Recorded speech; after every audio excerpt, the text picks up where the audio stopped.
Hello and welcome to ज़रा हट के। मुबश्शिर ज़ैदी, ज़रार खोड़ो और वसअतुल्लाह खान का सलाम कबूल कीजिए। आज सुप्रीम कोर्ट के एक 5 रुकनी बेंच ने मुत्तफ़क़ा तौर पर यह फ़ैसला दिया है कि डिप्टी स्पीकर ने जो इतवार को रूलिंग दी थी कि तहरीक एतमाद की तहरीक वज़ीर-ए-आज़म साबिक़ वज़ीर-ए-आज़म इमरान ख़ान के ख़िलाफ़ मुस्तरद करने की, उसको गैर आइनी करार दे दिया है और हुक्म दिया है कि दोबारा से तहरीक अदम एतमाद का वोट हो और वो हफ़्ते को 10:30 बजे अब होगा, यानी आने वाले हफ्ते को। वज़ीर-ए-आज़म को मुबारक हो, उनकी जो हुकूमत है वो बहाल हो गई है। काबीना को मुबारक हो कि वो भी बहाल हो गई है। अपोजिशन को मुबारक हो कि कौमी असम्बली बहाल हो गई है। सच्ची बात यह है कि आज बहुत दिनों बाद मुझे इस सारी डेवलपमेंट की, अदालती फ़ैसले की, कौमी असम्बली की बहाली की और खान साहब की हुकूमत की बहाली की उसी तरह खुशी हुई है जिस तरह होता है ना कि पाकिस्तान क्रिकेट सीरीज़ जीत जाए तो वो अंदर से एक इज्तमाही खुशी निकलती है कौम की। तो मेरे जो फीलिंग्स हैं वो ये हैं, मैं ज़ाहिर है कि वो हूँ मतलब। और इस तरह की जो ओछी मीम्स हैं ना वो मुझे पसंद नहीं आती कि जी पहला कप्तान है जिसे पकड़ पकड़ के स्टेडियम में लाया जा रहा है आखिरी बॉल खिलवाने के लिए। दिस इज़ चीप, ऐसा नहीं, ऐसी बातें नहीं करी इस खुशी के मौके। लेकिन खान साहब ने खुद अभी ट्वीट किया और उन्होंने कहा मैं अभी भी आखिरी गेंद तक लड़ूंगा। और कल उन्होंने काबीना का इजलास फ्लड लाइट्स भी बंद हो गई हैं, स्टेडियम पे ताले भी लग गए हैं, गेम तो कब की खत्म हो गई। बॉल्स तो मौजूद हैं। हाँ बॉल्स तो हैं। ओके, हाँ तो बॉल जब तक हैं तो खेल। पहली बार मैंने देखा है, मतलब बहुत दफ़ा पहल होते हुए मैंने देखा है पूरी ज़िंदगी में। ख्याल है कि न्यू नॉर्मल्स और फर्स्ट में ही हमारी गुजर गई है। पहली दफ़ा मैंने देखा है कि इतना जश्न मनाया जाए अपनी हुकूमत को रिजॉल्व करने पर और अपनी हुकूमत को बहाल होने पर। अच्छा, सबसे अच्छी जो मुझे खुशी है वो ये कि अमेरिका की साजिश नाकाम हो गई है, क्योंकि हुकूमत जो है ना वो बच गई है और हुकूमत रेस्टोर की है। तो सुप्रीम कोर्ट को हमें दाद देनी चाहिए कि एक तरफ तो उन्होंने आइन को सरबुलंद किया, दूसरी तरफ एक बैरूनी साजिश को भी नाकाम, बहुत ऊपर से आया, बहुत ऊपर से। मतलब डोनाल्ड लू साहब को भी नहीं पता होगा कि यार ये जो है ना सर इस वक्त पूरे CIA हेडक्वार्टर में ना सब ने वो काली पट्टियां बांधी, बिल्कुल कोहराम मचा हुआ होगा। अच्छा, दूसरे ये है कि मैं उस आदमी की तलाश में हूँ और मैं चाहूँगा कि इस प्रोग्राम में उनका इंटरव्यू किया जाए अगर पता चल जाए कि आर्टिकल 5 के तालाब में धक्का किसने दिया था। अच्छा, कोई ना कोई कानूनी मुशीर होगा। अच्छा, बाबर अवान नामुमकिन है कि वो हों, लेकिन जो भी बाबर अवान, जिस बाबर अवान ने भी ये मशवरा दिया होगा, मेरा तो ख्याल है बाबर अवान ही थे सर। नहीं, मेरा भी मैं बता रहा हूँ, मैं इसकी तरदीद करता हूँ। बताएं कैसे? इसलिए इस लेवल पे नहीं जा सकते हो। नहीं, बिल्कुल जा सकते सर, लेकिन जो भी बाबर अवान है, बाबर अवान प्लस समझ। अच्छा, मैं समझ गया हूँ। बहुत से लोग ये बात कर रहे हैं कि क्या अब इमरान खान और डिप्टी स्पीकर या जिनके भी उनके खिलाफ आर्टिकल 6 का मुकदमा होगा।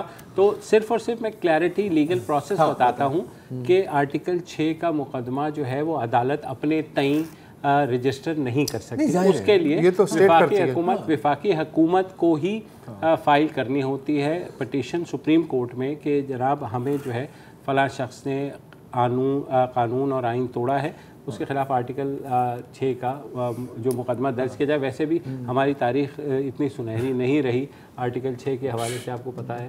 तो मुशर्रफ साहब का जब फैसला आया था, फिर मुशर्रफ साहब सबके सामने निकल गए। नहीं, देखो तो अभी सुनहरी नहीं रही, लेकिन हमें इतना बेसब्रा इसलिए नहीं होना चाहिए आर्टिकल 6 के हवाले से कि जैसे होता है ना कि जिन को सजाए मौत होती है फिर एक दिन ही सबको फांसी दी जाती है। तो आर्टिकल 6 के तहत जिसको भी सजाए मौत सुनाई गई है वो एक को देते हुए अच्छा नहीं लगता। चलिए, वैसे 5-6 जनरली मैं इसके हक में नहीं। अच्छा, इस सारी सूरत हाल के दो पहलू हैं। एक है इसका कानूनी पहलू, इसका सियासी पहलू। कानूनी पहलू पर बात करने के लिए हमारे साथ मारूफ कानूनदान सलमान अकरम राजा मौजूद हैं। सलमान साहब, वेलकम टू द शो। सबसे पहले ये बताइए कि ज़ाहिर है आप कानूनदान हैं, हम सबसे बेहतर जानते हैं, लेकिन जो अदलिया की तारीख रही, बहुत से लोग इस बात पर कह रहे थे कि ये एक दफ़ा फिर कोई दरमियानी रास्ता निकालेगी अदालत, जैसे कि जस्टिस मुनीर केस में, हाजी सैफुल्लाह केस में और जुने जो हुकूमत वाला जो केस था उसमें निकला। तो बार बार एक तहफ़्फ़ुज़ात का भी इजहार किया जा रहा है। इस फैसले को लेकर सब बहुत खुश हैं। हाँ, तो आप तो ये करते हैं, लॉजिकल आपके ख्याल में फैसला है या आपको भी खुशगवार हैरत हो रही है?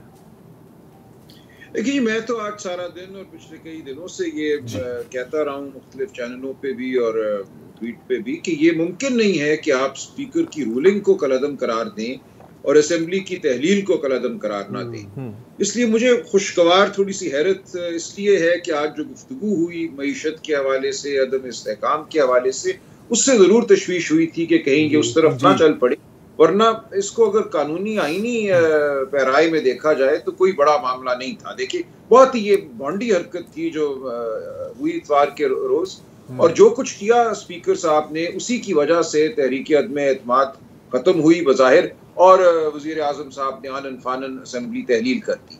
जो ही स्पीकर साहब की रूलिंग कलअदम करार पाती है, तहरीक अदम एतमाद वापस आ जाती है, वज़ीर आज़म के पास जो इख्तियार हुआ करता है असेंबली को तहलील करने का वो ख़त्म हो जाता है, क्योंकि एक वज़ीर आज़म जिसके खिलाफ तहरीक अदम एतमाद हो वो असेंबली को तहलील नहीं कर सकता। लिहाजा एक हिसाब के सवाल की तरह या एक मंतक की जो कड़ियाँ थी वो इतनी इसमें आपस में मिली हुई थी कि एक चीज को कलअदम करार देने के बाद दूसरी चीज को कायम नहीं रखा जा सकता था। अच्छा सलमान अकरम राजा साहब, मैं आप ही का एक कमेंट आज पढ़ रहा था सोशल मीडिया पे कि अगर फैसला इसके बरक्स आता तो फिर आने वाला हर स्पीकर जो है वो एक डिक्टेटर बन जाता और पार्लिमानी निज़ाम ही बेमानी हो जाता। बिल्कुल ऐसा ही है। देखिए ना, ये जो मौक़िफ़ हुकूमत की तरफ से अपनाया गया कि बिल्कुल आप बतौर अदलिया पार्लिमान के अंदर नहीं देख सकते कि पार्लिमान के अंदर क्या हो रहा है, ये बिल्कुल एक गैर माकूल मौक़िफ़ था। जो आइन में आर्टिकल 69 है वो कायदे की बेज़ाब्तगी की हद तक तो कहता है कि अदालत नहीं देखेगी, लेकिन अगर स्पीकर साहब आके कहें कि पार्लिमान की अक्सरियत जो है गद्दार है, अमेरिकन एजेंट है, इनको वोट करने का हक नहीं, बोलने का हक नहीं, तो पार्लिमान बेमानी हो जाती है। पार्लिमान का बुनियादी मकसद ही ये है कि मुख्तलिफ आरा रखने वाले कुछ हुकूमत में हों, कुछ हिज़्ब इख्तिलाफ में हों, और वो आपस में गुफ्तगू करें ताकि माशरा कायम रहे, सियासत कायम रहे, हम एक तहजीब याफ्ता मजमूए के तौर पे आगे बढ़ सकें। स्पीकर का जो अमल था वो जमहूरियत की जो बुनियादी एक असास है उस पे एक हमला था। अब उसको भी अगर अदालत कहती कि हम नहीं देख सकते, ये महज एक ज़ाब्ते की बेकायदगी है, तो फिर तमाम हमारा निज़ाम जो है वो मुनहदिम हो जाता है। अच्छा सलमान, मेरा क्वेश्चन ये है कि क्योंकि अब जो है ऑलरेडी हो रहा है और आगे जाके होगा भी, ये जो बैरूनी साजिश वाला मसला था, खुसूसन आर्टिकल 5 की आपने बात की कि आर्टिकल 5 के अंदर लिखा हुआ है कि लॉयल्टी टू द स्टेट, और जिसको बुनियाद बना करके इस तहरीक अदम एतमाद को मुस्तरद किया गया। तो गोइंग फॉरवर्ड अगर ये बात कही जाती है कि जनाब ये एक प्रोसीजरल उस पे जो है सुप्रीम कोर्ट ने वापस भेज दिया और ऐसा हो गया, लेकिन बैरूनी साजिश वहीं की वहीं थी और आर्टिकल 5 जो है वो अपनी जगह मौजूद था, इस वो चीज़ क्या हम डिटेल्ड फैसले में आपके ख्याल में देखेंगे कि आर्टिकल 5 के हवाले से अदालत उज़्मा ने क्या करार दिया है? क्योंकि ये वो जो बैरूनी साजिश वाला नैरेटिव है वो तो अपनी जगह मौजूद है despite whatever the court verdict is. ये देखिए ज़रूर जिक्र तो आएगा इस आर्टिकल 5 वाली बात का, और शायद ये जिक्र आएगा कि स्पीकर के पास कोई मवाद नहीं था, पैवान में कोई बहस नहीं हुई, अगर कोई मवाद था तो वो मवाद उसने पेश नहीं किया। एक बुनियादी उसूल होता है कि जिस पे इल्ज़ाम लगाया जाए उसको दिफा का मौका दिया जाता है, लेकिन यहाँ तो मामला ये था कि स्पीकर कोई अदालत नहीं है, स्पीकर के इख्तियारात में ये बात शामिल नहीं है कि किसी पे वो इल्ज़ाम लगाए, उसको मुजरिम करार दे और उसको वोट करने से या उसकी पेश की हुई करारदाद को मुस्तरद कर दे। तो ये तो बिल्कुल ही एक ऐसा अमल था जो स्पीकर की इस्तात से बढ़कर था। कोई साजिशी है या नहीं है वो एक बिल्कुल दूसरा मामला है, उसके लिए आप बनाएं, कोई कमीशन बनाएं, तहकीक करें, लोगों को सजा दें, अदालती अमल से गुजारें। वो मामला तो स्पीकर के सामने नहीं था। उसने अपने आप को खुद ही किसी के कहने पर ज़ाहिर है एक रुक्के के जरिए जज भी बना दिया, ज्यूरी भी बना दिया, एग्जीक्यूशनर भी बना दिया, और कहा आप सब लोग जो हैं, आपका पार्लिमानी वजूद जो है मैं उसको तल्फ करता हूँ। तो ये बहुत ही एक बॉन्डी हरकत थी, बेमिसाल बॉन्डी हरकत थी। सलमान साहब, ये वही बॉन्डी हरकत है जिसको ये लुडियां लिटरली डाल के कह रहे थे कि आप देखेंगे हमारी क्या मास्टर स्ट्रोक आएगी। मतलब कि तमाम लीगल माइंड्स, इनके फ्रेंड्स, इनके सपोर्टर्स ने मिलकर ये मास्टर प्लान बनाया जो डे 1 से 99% क्रेडिबल जो लीगल एक्सपर्ट्स हैं वो सब कह रहे थे कि sir this can not stand. ठीक है, कौन होते हैं ये लोग जो इस तरह की एडवाइस देते हैं, और किस तरह की जहनियत के लोग होते हैं? वो कहते हैं sir ji what a plan this is. आपको कोई आइडिया है? जी ये वाकई बहुत मेरे लिए एक खौफ की बात भी है, दुख की बात भी है, बल्कि मैंने ये एक किसी प्रोग्राम में कहा भी और बहुत चला कि हमारे जैसे लोग बज़ाहिर पढ़े लिखे डॉक्टर, इंजीनियर, अकाउंटेंट, वो तालियां बजा रहे थे, खुशी का इजहार कर रहे थे, वाह वाह वाह वाह, खान साहब की सरप्राइज, खान का कड़ाक। और मैं कह रहा था खुदा का खौफ करो, ये एक आइन है, सियासी मुखालफत अपनी जगह, हम सब किसी न किसी वाबस्तगी के हो सकते हैं, लेकिन इस किस्म के खिलवाड़ को तो लेकिन ये एडवाइस भी तो किसी लीगल माइंड ने ही दी होगी ना। वहां से आना चाह रहा हूँ कि किस किस्म के लोग एडवाइस देते हैं। सलमान साहब एक हमें वक्फा लेना है और पॉइंट को हम आगे ले जाएंगे।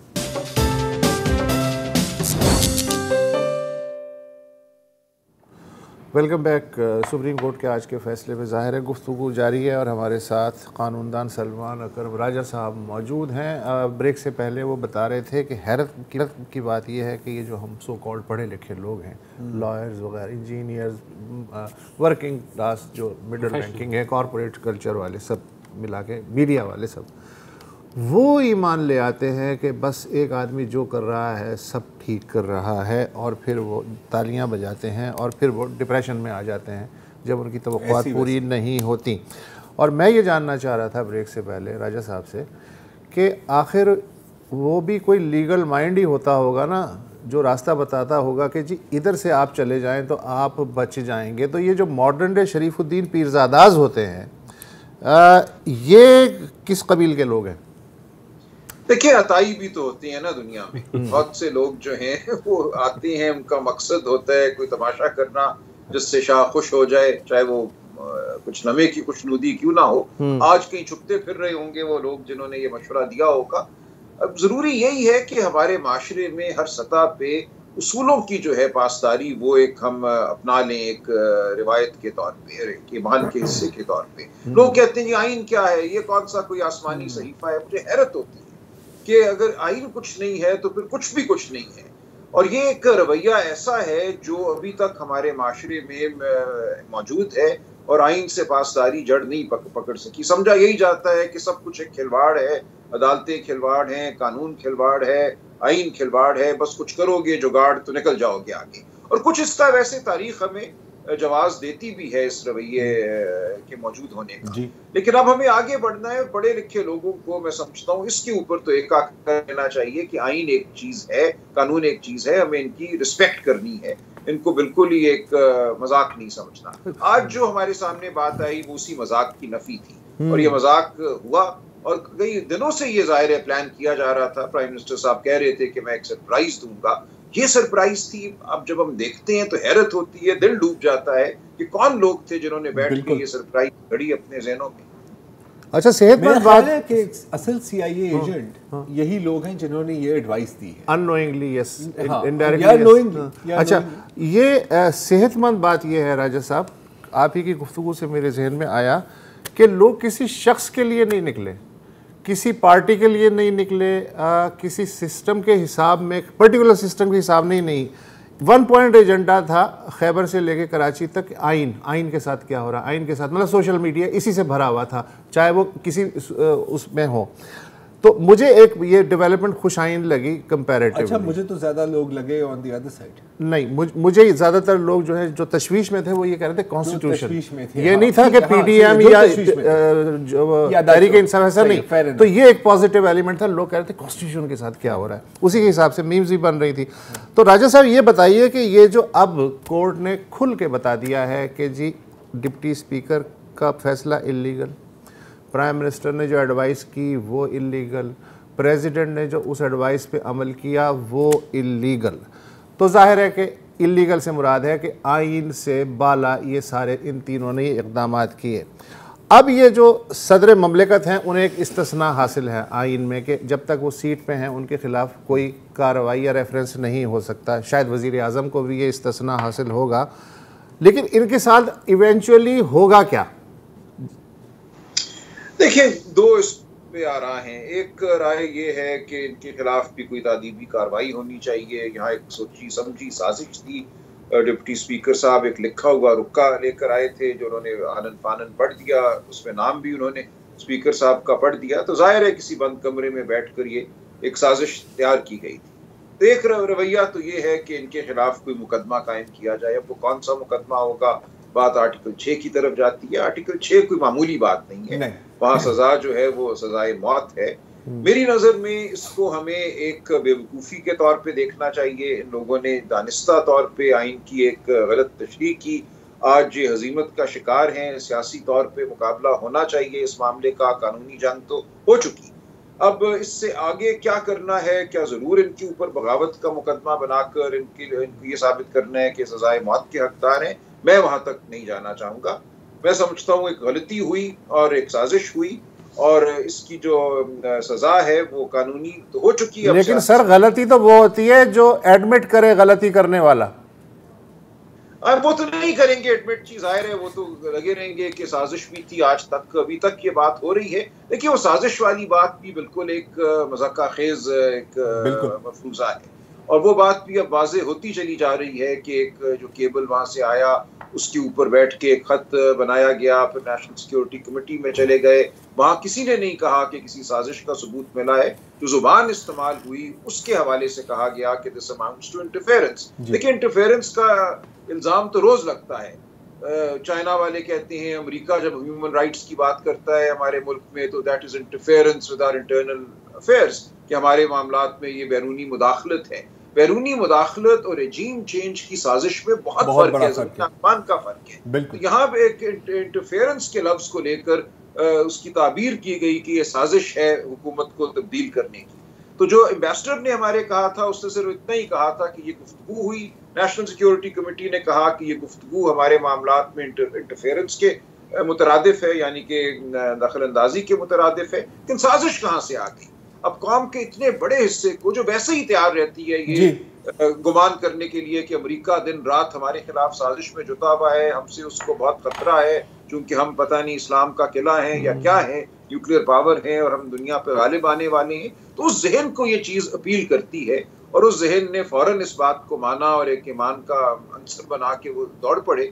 तो अब हमें उस तरफ भी देखना है कि जो एक जहन की तरतीब है हमारे मुल्क में जो सारा वक्त किसी साजिश की खोज में रहती है, उसका क्या करें, उसको कैसे हम साजिशी माहौल से। फरमान एक वक्फा लेना है, वक्फे के बाद वापस आते। अच्छी बात ये हुई अभी मुत्तहिदा अपोजिशन वालों की प्रेस कॉन्फ्रेंस हुई और उन्होंने ये कहा कि हम कोई किसी किस्म का इंतकाम नहीं लेंगे। और उन्होंने कहा कि ये जो कुछ हो गया हम उस विक्टिमाइजेशन के पाथ पे नहीं जाएंगे। अगर स्पोर्ट्समैन नहीं दिखा सकते तो यही दिखाते। एक वक्फा लेते हैं जी, वक्फे के बाद वापस आते हैं।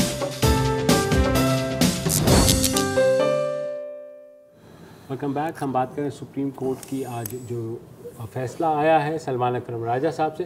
राजा साहब एक बात बताइए इस फैसले में ये भी लिखा हुआ है कि 63A का जो मामला है वो कोर्ट के पास पेंडिंग रहेगा और वो अलग से उसका फैसला आएगा। बहुत से लोग ये पूछ रहे हैं कि फ्लोर क्रॉसिंग जो होती है वो अब हुई है, हमें नज़र भी आई है। ज़मीर पाकिस्तान में जो है वो जाहिर है आपको पता है कैसे जागते हैं या जगाए जाते हैं। तो ये फ़ैसला भी अगर कोर्ट जल्दी कर देती, जाहिर है हम कोर्ट को प्रेशर तो नहीं कर सकते, तो बेहतर होता इसके साथ, या आपके ख्याल में वो अपना टाइम लेगा फ़ैसला? देखिए वो मामला तो चल रहा था और बहुत तेज़ी से चल रहा था, लेकिन हुकूमत ने ही एक सरप्राइज बीच में डाल दिया जिसकी वजह से वो मामला रुक गया और इस मामले की जानिब हर एक की तवज्जो मबजूल हो गई।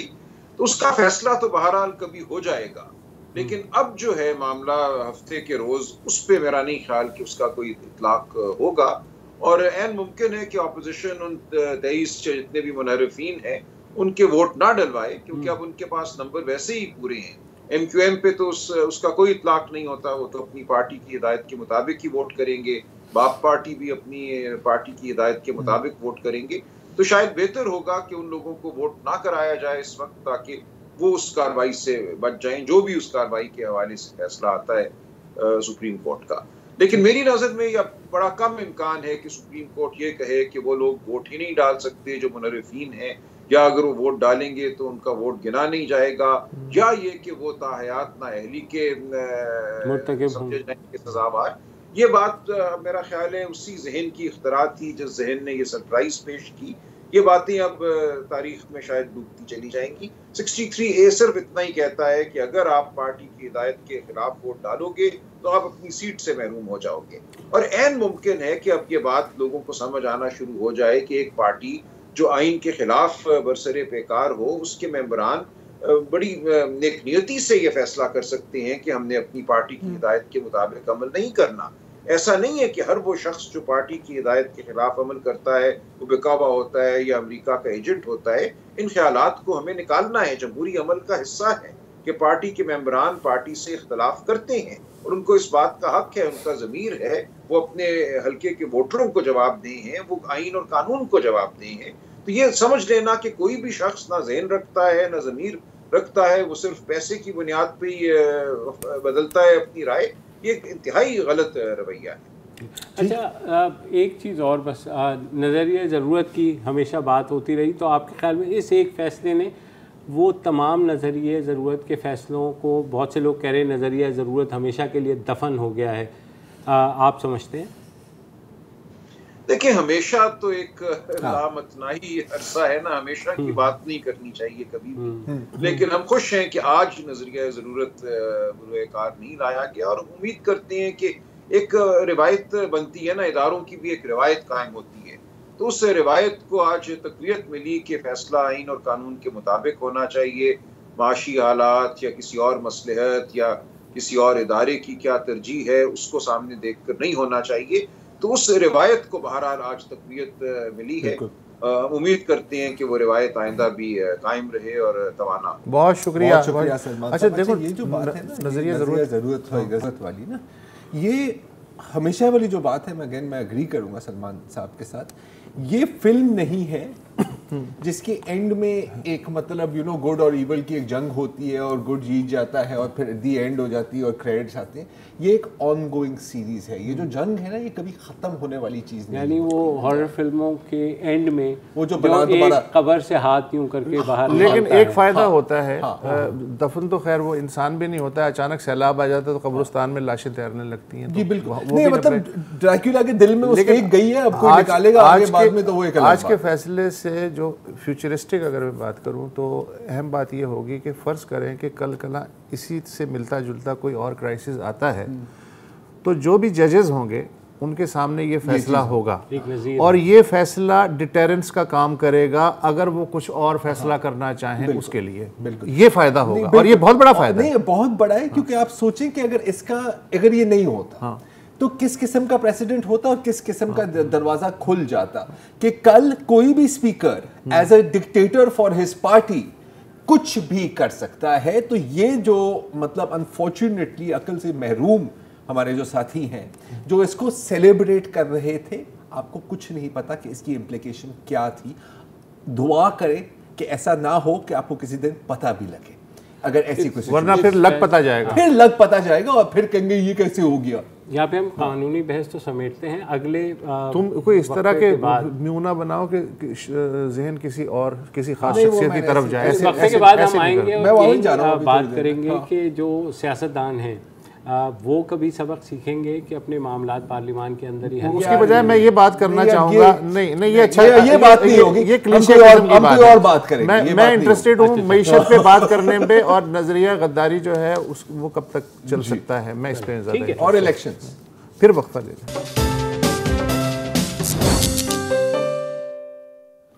Welcome back. अच्छा, ये अभी थोड़ी देर पहले हम बात कर रहे थे कि कौन होते हैं ये एडवाइजर्स जो इस तरह की जीनियस आइंस्टाइन से 10 हाथ आगे की एडवाइस देते हैं जो 100% आपको बैकफायर ही करेगी।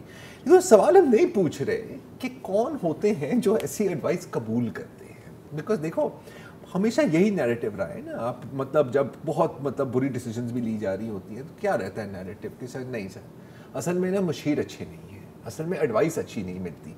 लेकिन जब इतनी चीजें स्टैक अप हो जाएं, जब आपके पास एक इतनी बड़ी थदी है of bad decisions and bad advice, कहीं ना कहीं तो आपको ये भी तो सवाल पूछना चाहिए ना कि शायद एडवाइस का मसला नहीं है, एडवाइस लेने वाले का मसला है। क्यों, क्या ख्याल है आपका?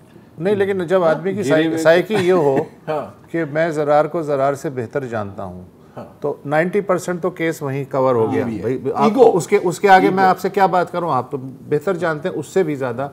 जो 10% होता है उसमें भी जो एडवाइस ली जाती है, तो मैं एडवाइस नहीं ले रहा होता, मैं ये चाह रहा होता हूँ कि जो मैंने सोचा आप एंडोर्स कर रहे हैं या नहीं कर रहे हैं, ताकि मुझे ये और लगे कि यार देखो ना, मैं जो सोच रहा था वो सही है। जैसे तो पुतिन के साथ हो रहा है, वो जो जो सामने वाला होता है वो जाहिर है उसकी भी उम्र गुजरी है एडवाइजर की, तो वो कहता है कि सर जी असल में जो है ऑब्जेक्टिव मुझसे एडवाइस नहीं लेना चाह रहे हैं, वो असल में अपनी जो नजरिया उसका एंडोर्समेंट चाह रहे हैं, तो उस तरह का दे देता है, तो आगे जाके वो फंस जाता है और ना आ जाता है अब्दुल गफूर का या मोहम्मद असलम का, यार उसने मरवा दिया। ये होता है, ये होता है। ठीक है, गुड आइडिया। और 24 घंटे जब आप घिरे में हो, कुर्सी बहुत एको चेंबर, कुर्सी बहुत कमीनी चीज बहुत है, कमीनी बहुत चीज। कमीनी। कल खिताब होगा, इस्तीफे यार और क्या ऑप्शन है बॉस? मेरे ख्याल में तो और कोई ऑप्शन इस्तीफे होंगे और क्या होंगे, और वही एक तरीका बचा है कि इस्तीफा। हालांकि उन्होंने आज भी ट्वीट किया कि आखिरी बॉल तक लड़ूंगा मैं, लेकिन स्टेडियम के दरवाजों को ताला लग गया है सर। हाँ, तो गली में तो स्ट्रीट, आप हवा में बैठ घुमा रहे हैं, वो अब स्ट्रीट क्रिकेट खेले, स्ट्रीट क्रिकेट। और रमजान में आपको पता है कितनी पॉपुलर होती है विद द गद्दार बॉल, और पता नहीं किस किस के शीशे टूटेंगे, हाँ किस किस के शीशे, कोशिश करेंगे इवेंचुअली तो यही होगा, अंकल प्लीज मेरा बॉल अच्छा वापस कर दें। कुछ लोगों का ख्याल है कि ये जो गद्दारी का है मसला, ये तो चूँकि प्योर सियासी है, तो ये अगले इलेक्शन तक एक मंशूर के इशू के तौर पे ये चलाने की कोशिश करेंगे। लेकिन जो आज के दिन मईशत का हाल है, करेंसी का हाल है, स्टॉक एक्सचेंज का हाल है और इकोनॉमिक मोरल का हाल है, और अब जो बजट आने वाला है जून में सख्त, वो सारे नज़रियों की ऐसी तैसी कर देगा। नज़रिया सिर्फ मईशत ही डोमिनेट करेगा कि उसमें कौन सी जमात या अलायंस या पीटीआई क्या नया कबूतर हैट से निकालने की कोशिश करते, इसलिए कि इनके पास जो कबूतर थे हैट में वो तो 3.5 साल में सारे उड़ गए। अच्छा नहीं सर, एक सुसाइड बॉम्ब तो बांध के आप गए हैं ना, फ्यूल सब्सिडीज की शक्ल में, फ्यूल सब्सिडीज की शक्ल में, हाँ, जो जिसका आपका अभी जो आपको सब्सिडी आप दे रहे हैं डेली, उसका कभी हिसाब लगाया किसी को बुला के? हाँ, पोस्ट ठिकाने आ जाएंगे आपकी। 300 जो गवर्नमेंट, जी ऐसा ही कुछ, जो गवर्नमेंट आएगी टू सर्वाइव, इसको वापस लेना होगा, जो पॉलिटिकल सुसाइड नहीं, लेकिन निगरान हुकूमत को ये सहूलत है कि वो इस तरह के डिसीजन ले सकती है, इसलिए कि उसे इलेक्शन तो नहीं लड़ना। दो चीजें इस क्या निगरान हुकूमत आएगी, लेकिन वो तो आती है कॉन्स्टिट्यूशन के, निगरान हुकूमत आएगी अभी या वोट ऑफ नो कॉन्फिडेंस के बाद तो leader of the house Shahbaz Sharif बनेंगे ना? नहीं, लेकिन मसला है कि अगर इलेक्शन का ऐलान होता है, हाँ, वो तब तो आएगी ना निगरान हुकूमत। अब वो वही था कि क्या वो बजट के बाद करेंगे या बजट से पहले करेंगे, क्योंकि इलेक्शन कमीशन को भी आज जब बुलाया कोर्ट ने, तो उन्होंने कहा कि अक्टूबर से पहले तो कोई, हाँ, क्योंकि बहुत सी चीज़ें अभी इसमें बाकी हैं। गद्दारी की जहाँ तक बात है तो वो मैं तो खैर पहले कहा था कि ये मंजन बिकेगा नहीं। अभी जो ये नया सेटअप आएगा, इसके लिए सबसे बड़ा चैलेंज ये होगा कि इस इकोनॉमिक स्लाइड को किसी तरह रोके। एक चीज़ जो मुझे नज़र आ रही है कि गुज़िश्ता महीने, अभी पिछले 2 हफ्तों में चीन ने आपका एक 4.2 बिलियन डॉलर का डेट रोल ओवर किया है, यूएई ने 2 बिलियन का रोल ओवर किया। कुछ स्पेस मौजूद है, तो अगर इनकी तरजीह ये तो नहीं हो सकती कि ज़ाहिर है आ करके जो है ना बिल्कुल ही चीज़ों को बेहतर करें। इस स्लाइड को जो जिस तेज़ी से इकॉनमी नीचे जा रही है, उसको सबसे पहले उसके आगे बंद बांधना है। अब वो कैसे बांधते हैं, सबके सब एक्सपीरियंस हैं और दावा भी करते हैं कि हम कर सकते हैं, तो वो हेड निकालने के और आईएमएफ ने भी कहा है कि हम नई हुकूमत से फौरन वो तो जाहिर है। वो एक और चीज़ इसमें मैं जा रहा हूँ कि बिल्कुल इकोनॉमी आपकी फर्स्ट प्रायोरिटी है, लेकिन ये जो सारे केबल का जो ये मजाक, फ्रैंकली स्पीकिंग, इन्होंने बनाया है, ख़तरनाक मजाक बनाया है, इसको क्लियर करने की शदीद ज़रूरत है।